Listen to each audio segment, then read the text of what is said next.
As an illustrator from the Netherlands, I've always been curious what illustration is like on another continent other than Europe. So today I'm going to see what illustration can be in the United States because I interviewed Catlin Carey, who knows everything about illustration and fairy tales. She is a writer, she does interviews and podcasts, and of course, she makes beautiful illustrations with very diverse characters. Can't wait to hear her answers, so let's get into the interview.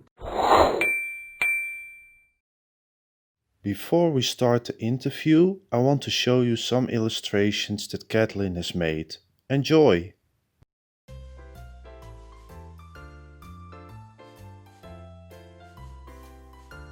Hi Catlin. So, you have done quite some interviews yourself already and podcasts. How does it feel to be interviewed yourself right now? Hey Keith, thank you so much for having me. And yes, it is a little different being on the other end of an interview. But it is a welcome change, and I'm happy that I get this opportunity. Thank you.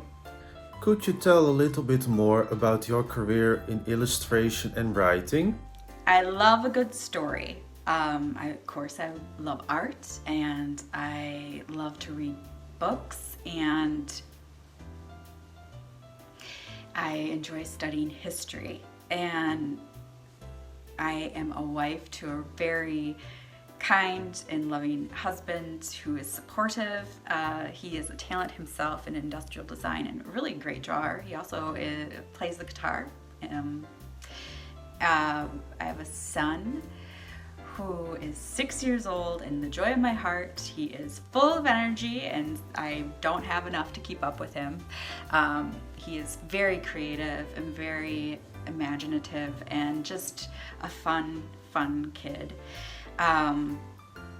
And it's because of my kid, basically, that I got back into pursuing illustration. I had gone to study illustration at FIT in New York City. It's the Fashion Institute of Technology.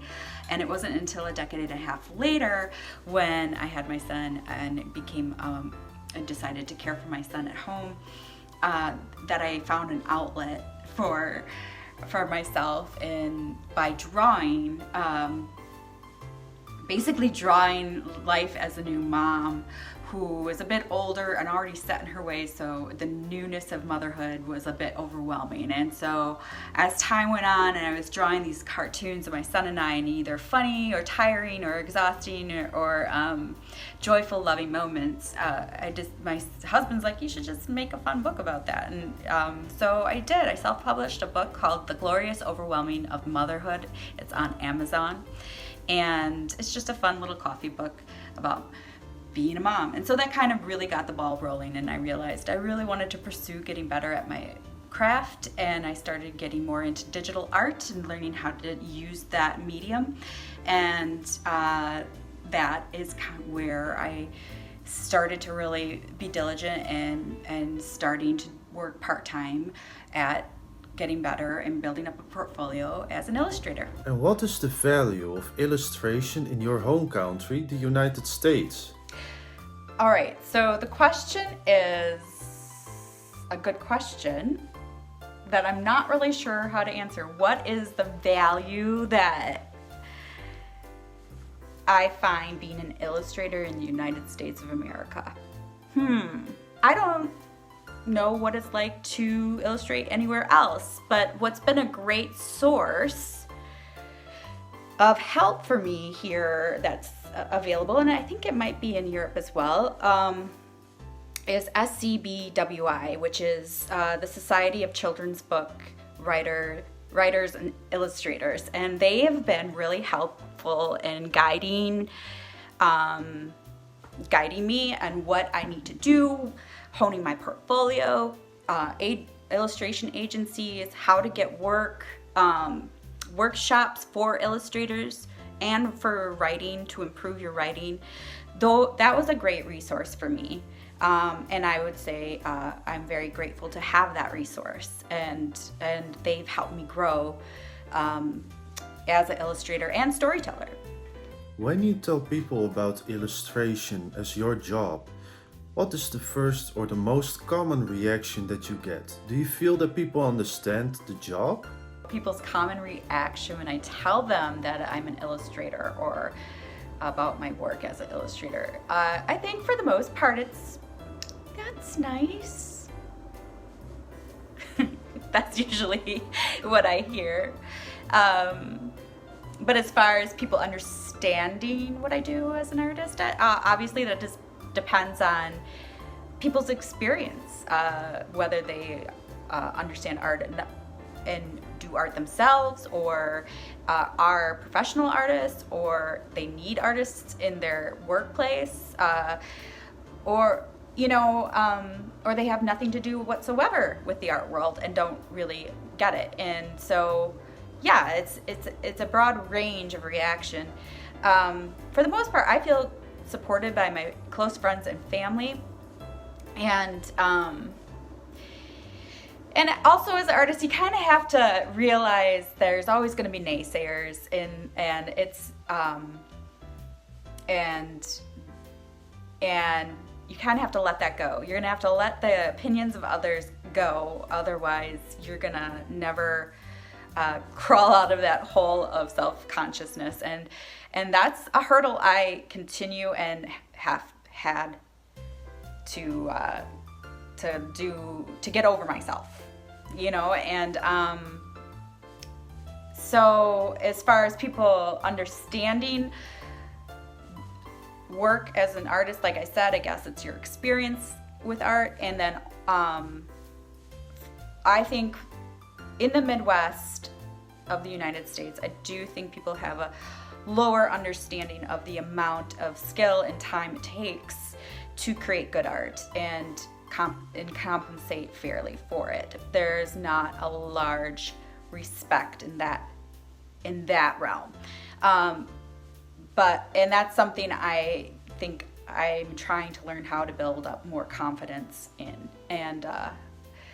But like I said, I do have really good support system around me. And you just gotta get out there and create regardless of what people think. With Carey Tales podcast, it's clear that you have a passion for fairy tales. Do you have a favorite one? Mine is Aladdin. My favorite fairy tale is one I've recently studied, and it's Baba Yaga. It's a Russian fairy tale, and it's awesome. I just think the imagery in that fairy tale is beautiful. I love the way the story is told. I love Baba Yaga. I think she's an interesting character that I didn't know anything about. I study fairy tales, and I was doing a podcast, which I have taken a break from, which I'm so sad about. But right now with the pandemic, I am homeschooling my son, working on my illustration, and then I also work at night, a couple nights a week. So life is full, and I had to let go of an area, and I really am trying to pursue getting my illustration career going. So anyhow, I love fairy tales, and I love to study them. So the Baba Yaga is my favorite, and it is on my podcast, Carey Tales, and it's my first episode, and I just loved it. I just thought it was such a eerie and beautiful, it's sort of like Cinderella story, but from Russia. And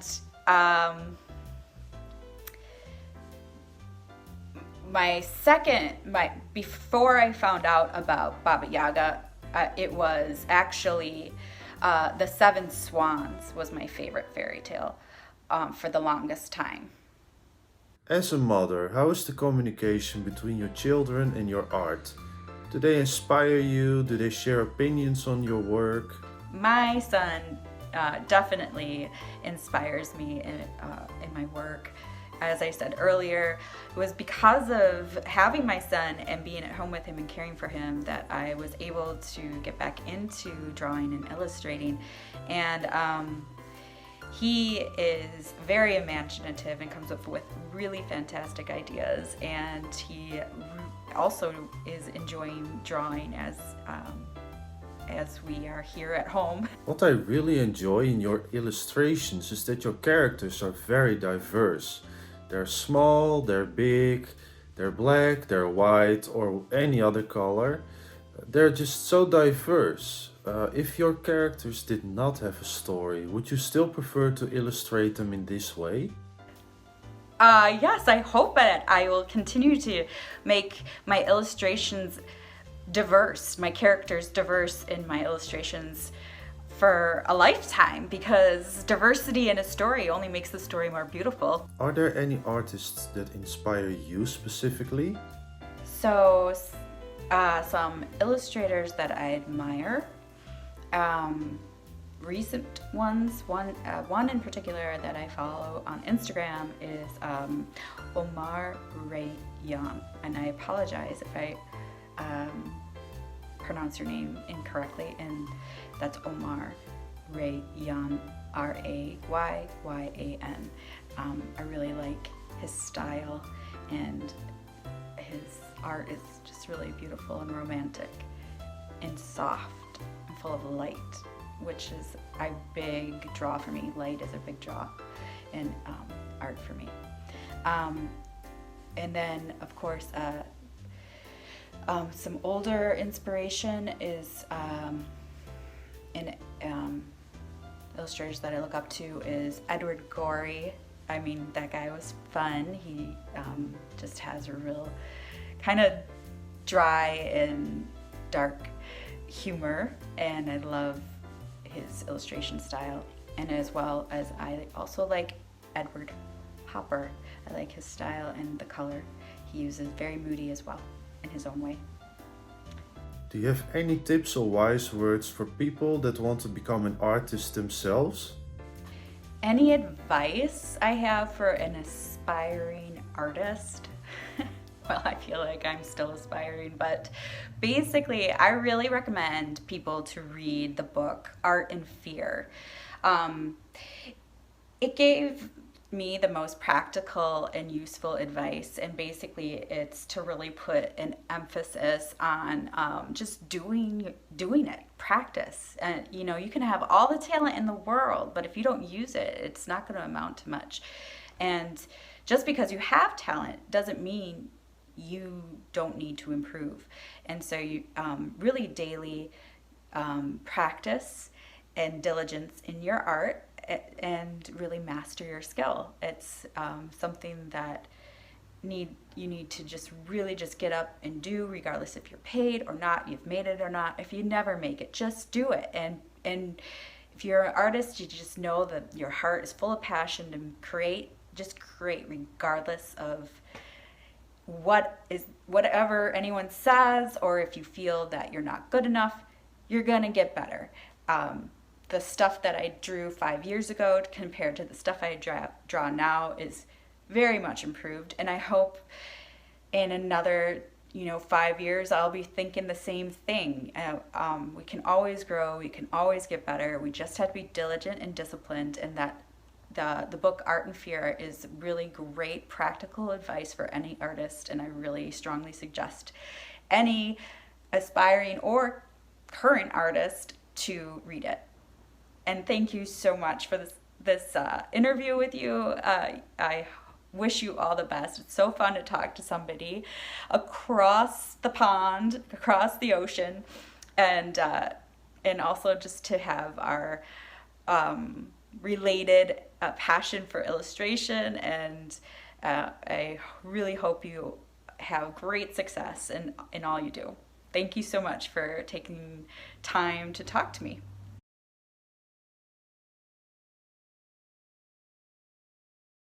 Did you get all the answers that you wished for? I know I got my answers. So go and check out catlincarey.com for more of her work. And check out keytalk.nl for more of my work. And if you want to support me even better, please subscribe to my channel. The more views, the merrier. See you in the next video. Bye!